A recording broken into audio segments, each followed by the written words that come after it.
There is so much evidence of failed relationships out there.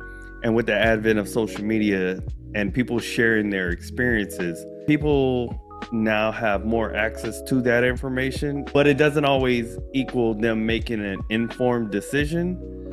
I think it also increases the likelihood of them being more scared of the possibility that they can get it wrong. And then you also have to factor in their own experiences with relationships. A lot of people don't do due diligence when it comes to mate selecting, and so they oftentimes ignore red flags, or they make choices in their partners that don't necessarily align with what is best for them. You are now listening to Relationship Talk with Juanito.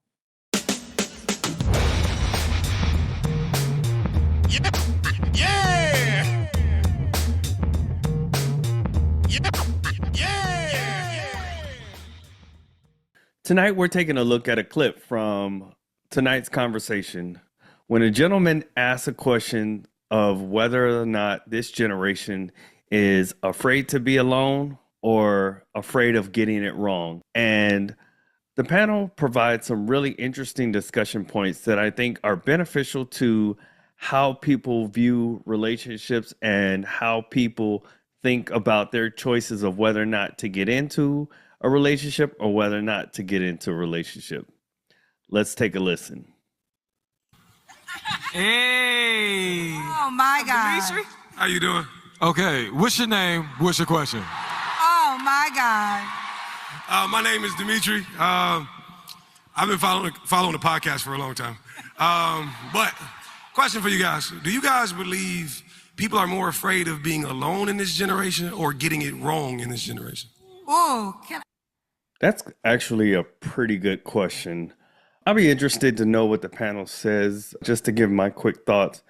I think that in this generation, people are probably more afraid of getting it wrong for the simple fact of there is so much evidence of failed relationships out there. And with the advent of social media and people sharing their experiences, people now have more access to that information, but it doesn't always equal them making an informed decision. I think it also increases the likelihood of them being more scared of the possibility that they can get it wrong. And then you also have to factor in their own experiences with relationships. A lot of people don't do due diligence when it comes to mate selecting, and so they oftentimes ignore red flags, or they make choices in their partners that don't necessarily align with what is best for them. So I'm pretty interested to hear what the panel has to say. can I go first? I definitely think people are afraid to be alone because at the end of the day, kind of what he just said, if someone is not honoring your boundaries, you should just leave. But there's a lot of people who are afraid of the unknown. And it's like, Well, I think a part of what she's missing in just that quick statement is that a lot of people, she's right, a lot of people aren't honoring boundaries, but at the same token, a lot of people aren't even setting their boundaries. A lot of people haven't even taken time enough to even establish what their boundaries are for themselves so that they can convey that to their partner. And so, yes, in a sense, people are honoring boundaries, but oftentimes people aren't even establishing boundaries so that someone would know how to honor them. I'd rather have something than nothing, which is wrong. You should have nothing if that something is ruining your life, messing with you spiritually. And everything always begins with you. I always tell people, I can't really even give you advice if you can't be alone because you kind of have to bet on yourself. He's making a good point there. I think that what needs to be included in that is that in that alone time, you have to spend time getting to know yourself, trying to figure out who you are and what you need for your life. And what qualities would someone that you want to bring into your life, what kind of qualities would they need to possess in order for them to be a good fit for you as a partner? Well, with that being said, you first have to get to know who you are as a person and understand the qualities that you have about yourself and what qualities you have that would mesh well with another person that would be beneficial to your life. Because I'm going to tell you to have this boundary, he might not rise to the occasion. So what you going to do? You're going to let him know that you're not going to go anywhere, or you're going to go somewhere. And when you leave, the only person that's guaranteed is you. I'm not going to give no magical tricks and say, when you leave this guy, you get a 6-figure, tall, dark, handsome Idris Elba who's going to give you good sex around the corner. That might not happen, but you are guaranteed yourself.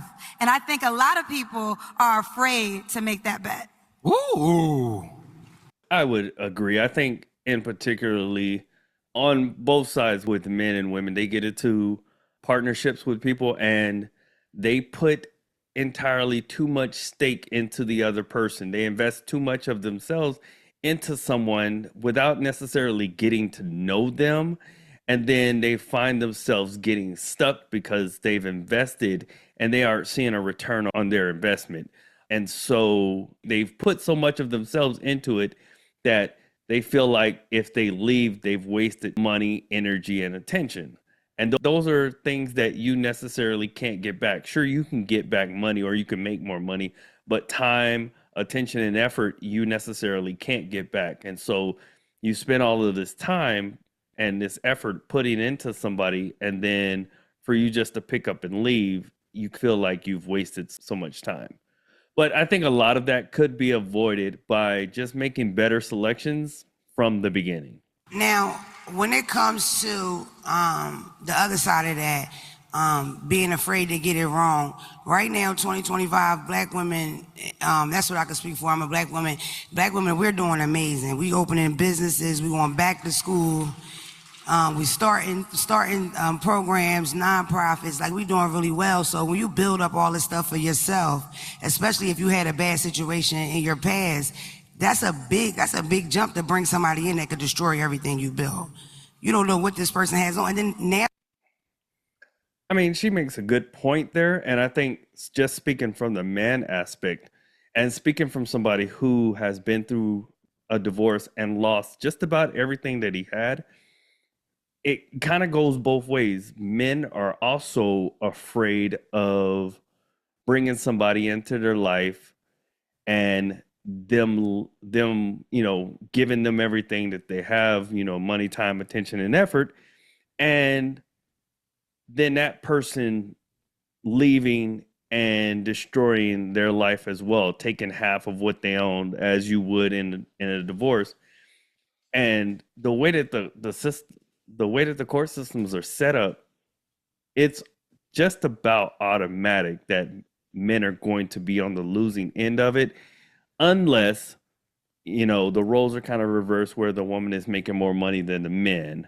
But 9 out of 10 times, men are making more or in a better financial situation than their partners. And so therefore, they're automatically going into the court systems at a disadvantage on the losing end. So a lot of men are afraid of getting into long-term relationships and committed relationships and even marriages for the simple fact that they feel like they're automatically on the losing end. nowadays, we all watching crime TV all day. You don't know if this nigga trying to kill you in your sleep or what. I know she's being funny there because she's actually a comedian on social media, but it actually speaks to a bigger problem that I have found. And the best example that I can come up with would be the example of, I think a while back, the question of whether you would want to be trapped in the woods with a bear or a man. And a lot of women were saying they would rather be stuck in the woods with a bear because of the simple fact that they're not sure as to how a man would react or respond to being there. And then there's also some fear. But I think a lot of that comes from the rise of, and particularly women, watching true crime TV. That feeds into their fear, whether it be consciously or subconsciously. It embeds in their mind that men are inherently bad. And so I know she was being funny there, but it speaks to that example of how women responded to being trapped in the woods with a bear versus a man. So it's like you would be afraid of the unknown, because right now the unknown is really unknown. Child, you gotta go through his web searches. Go through his Facebook friend requests. All right, she seemed a little crazy. I'm sorry, I was having a flashback. Go ahead. I see. Red flag. I see. I understand. And hold on, I agree with a lot of it. I'm gonna lean towards a lot of people now are afraid to get it wrong. To piggyback off of what she said, it's like in your single space, you've learned how to love yourself. You've learned how to be sufficient. So while I understand what ideally should be happening, what I'm coming to find out, even in my own experiences as a coach in an official capacity, I'm finding that a lot of people necessarily aren't doing the work, and they don't necessarily know that they need to do the work that is required for them to truly operate from a healed standpoint and from a knowledge-based standpoint in the areas of dating and relationships. A lot of people are just out there winging it, and you hear that they're healed and that they're in a different space. But in all actuality, what it really is that time has passed and they're no longer thinking about that previous relationship or that previous experience, unless they have actually sought out true therapy and true coaching. You have learned and you're on your path and your purpose, and you know, for a lot of women, think about it. Right now, just this is just a case study. Right now, you can think of one dick that if you can go back and unsit on, your life would be drastically different. Think about it. One. But it's like that's how important our decisions are when it comes to choosing mates or partners, because one wrong choice can change the trajectory of your life. And when you've experienced that and you've gotten over heartbreak and you have healed and now you do love yourself, now you in shape and now you doing this and you're making money, you're taking trips, you got the passport and all this different shit, you like, man, I just don't want nobody coming in and fucking it up. And I definitely agree that all it takes is one wrong relationship to completely change the trajectory of your ability to find and love someone. So that's why it's very important to first work on yourself, figure out who you are and what you want and what you need for your life, and then get yourself to a better point to where when it comes time to pick a partner or to let somebody in your life, you're better suited to pick a partner that would be best suited for you. And the thing is, you don't have to go through a lot of bad relationships in order to get there. You just have to become more educated on relationships and yourself. The likelihood of you getting into a bad relationship or getting into a relationship that's not best suited for you vastly decreases. Now, I won't sit here and lie to you and tell you that it's going to magically make you find the best suited person, but it allows you to operate from a standpoint of knowledge and understanding, and better positions you to be able to find the partner that is best suited for you. I think that's where a lot of us, we think we healed because we get those stamps but to your point, you say it all the time. See, that's exactly what I was saying. It's that we're not afraid to be vulnerable enough to let people in because of that. And I've always said this, it is not choosing the wrong person that fucks you up. It's staying with the wrong person that fucks you up. Yep, I 100% agree. Sometimes you got to know when the time to walk away. And it's easier to walk away when you've invested less time and effort into it than it is when you've committed to that person and given them chance after chance to fix what they really don't have any need or want to fix. And this goes for both men and women. So when you are dating and you see that this isn't right for you, that's when you have to pivot. But what do? Give chance after chance after chance. And now you done fell in love with Mr. Wrong and you're wondering why you can't find your Mr. Right. It's because you're fucking Mr. Wrong. Trill. I just got a question based on what you said. Do you think that people are like more afraid of somebody coming in healed, if they're healed, somebody coming in and kind of disrupting their healedness, or are they afraid of somebody coming in and really testing whether or not your ass is really healed? Oh, shit. I'm sorry. Because I think at the end of the day, like we all read a lot of books. A lot of people are talking to therapists and all of these things. And like you feel very empowered. You walk around with your chest out and things of that nature. But when somebody comes in and really tests that shit, somebody that you used to picking actually come into your life and try to choose you again, I feel like that's going to really test whether or not you healed. And I feel like most people are afraid to be tested in that way because they are not really healed that much. So I ask, in your opinion, do you think it's more so them being afraid of you coming in my space and disrupting my peace, or me being afraid of you coming in, testing my healedness and me failing it? I'm going to say this. I do agree with the premise of what you're saying, but it depends on which part we're talking about. Like if this is a woman, if this man can come in and support the safeness she already has in her life, this man can help the elevation she already is elevating in her life, this man enhances most of the things she does, I don't think most women run away from that. I don't think most women run away. So to some degree, I have to disagree, just for the simple fact that what I've found is that when you've had a number of relationships that went bad or went sour, or you ended up in a place where you didn't necessarily want to be, I think you lose the ability to find what is right for you because you've only seen what's wrong.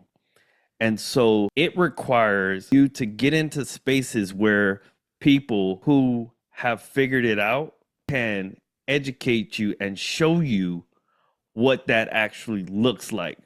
Because if you've never seen it, and this goes back to your childhood, let's say you grew up in a single parent household, or you grew up in a household where there was abuse, you don't necessarily know what a good man looks like, or you don't know what a good woman looks like.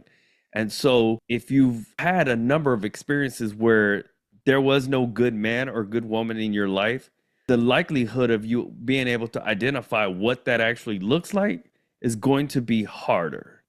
Or what you'll end up doing is you'll end up getting with someone who is a good fit for you and thinking to yourself that it can't be real, or that he's playing with me, or she's playing with me, or that she's trying to use me. She's only throwing up her front so that she can get from me. And so what you need is a circle around you of people who can identify those things where you necessarily can't. They can look at you and tell you, hey, he's a good fit for you, or she's a good woman. You need to make sure that you're treating her right and that you're doing the things to keep her. And so while I agree that there's a fear of disruption to that piece, I would argue that if you've never experienced a good relationship, or if you've never seen a good relationship, then you may not necessarily know when you're in a good relationship or when you're not. You'll probably be able to identify quicker that you're not in a good relationship, but it may be harder to recognize when you have someone who is good for you and someone that is worth building a life together, because they're not likely going to show up with 100% things working out. They may not show up doing 100% of the things correctly. They may show up doing 70% and 30% needs to work, or 80% and 20% needs work, or they may need you in their life in order for that 20% to get worked on and to get to the next level. And so you may go into that relationship only focusing in on the 20% that person is doing wrong, simply because you may have seen or experienced that in a previous relationship, even though it's not something that is necessarily a red flag. away from that. Now, when some man comes in and he has the facade of being a leader, he has the bank account and all these tangible things, but inside, he say he wants submission, like we talked about earlier, but the nigga really controlling. This man acts as if this woman is doing things wrong to him when she's not. He just ain't got over what his mom did to him, and now he's projecting. So I think that while I do understand what you're saying, I think if a woman got a man that can help support her safety and she was already safe herself and didn't heighten her anxiety and all that different stuff, I don't think that they're afraid of that. Anybody? So I just want to add a different perspective to that. She won't run from that if she's healed. Because if she's not healed, she will question everything about this man. He will be too good to be true. Something's got to be wrong with him. She will go looking for something or create a problem. Yep. See, that's so exactly everyone still what I has was to be saying. mindful. You can't just think, okay, well, if the right person comes, everything's going to be okay. I'll be good. That's not true. You'll struggle even more because the right person is going to require you to be even more vulnerable than what you're used to, which is why so many people run to the wrong one, because it's safer there. They don't have to be as vulnerable. They're not worried about being hurt and devastated by this individual. So we just have to make sure you're creating that safe space within yourself. And the key is, listen, there's no way to guarantee that anyone will never hurt us. It's just knowing how to handle the situation when it comes and being confident enough to know that you can get past it. You won't fall down or stay down like you did last time. You'll overcome it and you'll move in a better direction. All right. Appreciate your question. We love you, Kenny. Stranger with whom I've never met in my life. All right. Shout out to those guys over at tonight's conversation.